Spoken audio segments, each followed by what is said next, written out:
Hey guys, it's Kaitlin. Welcome back.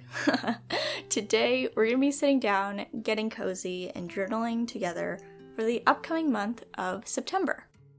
This video is super fun. It has a kind of minimal stationery theme to it, which I'm really excited to share with you guys. But before I get started, make sure to grab a cup of tea, some slippers, or whatever it is that helps you get cozy and comfortable, and let's journal together.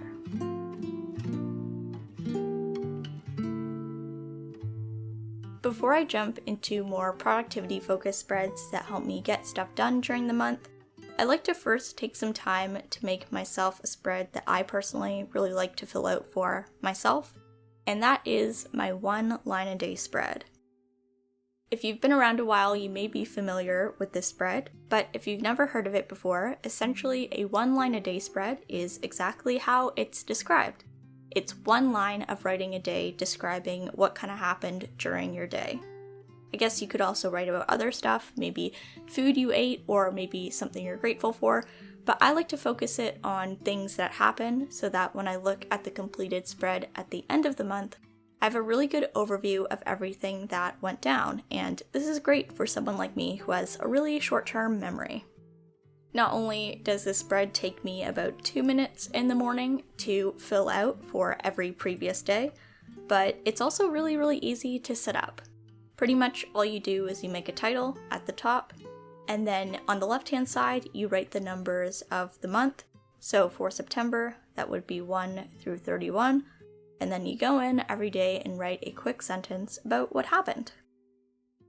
Because I really wanted to use some stamps and collaging materials, I did a little bit of collaging at the top, but I do like to keep the rest of the page blank because it will get filled up with writing, and I don't want to be competing with washi tape and trying to squeeze things in.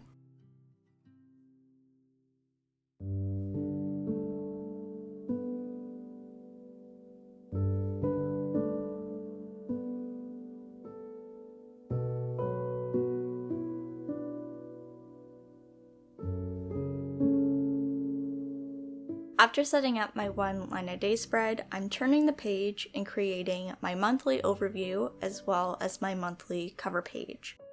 I always like to do my monthly overview on the left side in the form of a one-page calendar so I can get a good idea of the month and just a nice glance at when things fall in the month. And the right side is where I make my cover page. I don't know why I make my cover page within my monthly setup and not at the beginning of my monthly setup, but this is just the way that I like it to look, and it works well for me. Because I use a digital calendar for all of my appointments and logging birthdays and all that sort of stuff, this single page calendar is more a view of all the deadlines I have going on. I like to mark down personal project deadlines as well as when I have videos going up so I can figure out what kind of content I want to be doing when, so I don't forget any awesome videos I want to include in the month. And that's pretty much how that calendar works. I think why I love doing a cover page on the opposite side of this calendar is because my month at a glance can get pretty hectic pretty quickly, so having a nice light airy cover page on the right side really breaks up the more content heavy spread on the left and gives it some well-deserving white space that is needed in the overall spread. Every month I pick a quote for my cover page, and this month I wanted to throw it back to one of my favorite childhood movies, Kung Fu Panda, and I decided to write down a quote said by Uncle, I was thinking Uncle Iroh, but it's actually Master Oogway from the movie, and this quote said by Oogway is, "Life is a gift, that is why we call it the present." I know this wasn't originally said by Oogway, but I remember it being originally said in my mind from Oogway, so that is who I attribute the quote to, even though I doubt it was originally said by said cartoon character. And we are going really light and airy with this theme this month. I'm putting down this beautiful piece of washi tape from the Washi Tape Shop in their collection with Serica Studio, and that is the spread complete.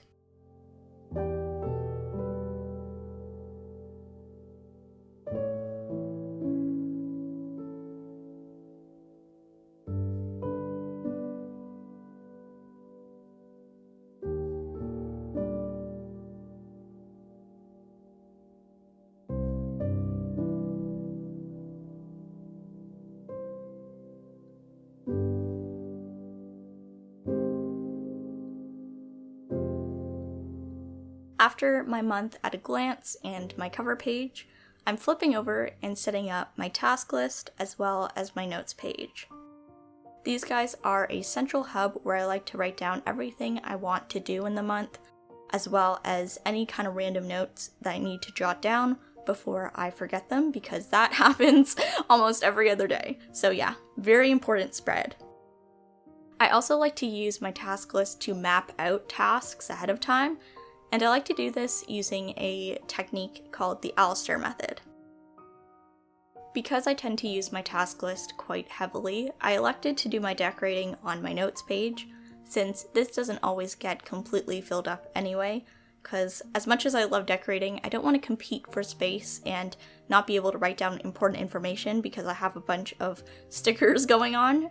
So I'm putting the collage in the bottom right corner of that notes page, and that will just kind of add a little bit of fun and creativity to the spread without jeopardizing and competing for spots where important information needs to go.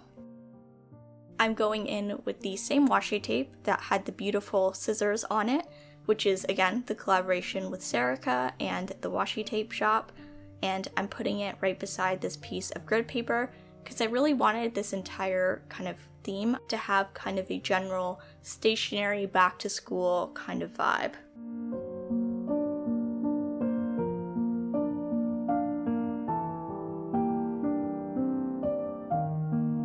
And with the notes page done, this concludes my September plan with me.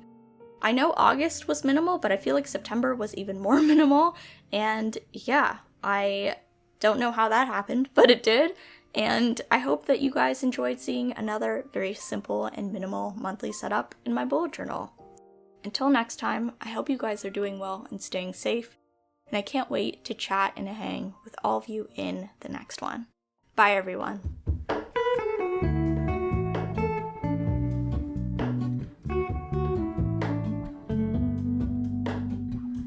Hello, Ramona.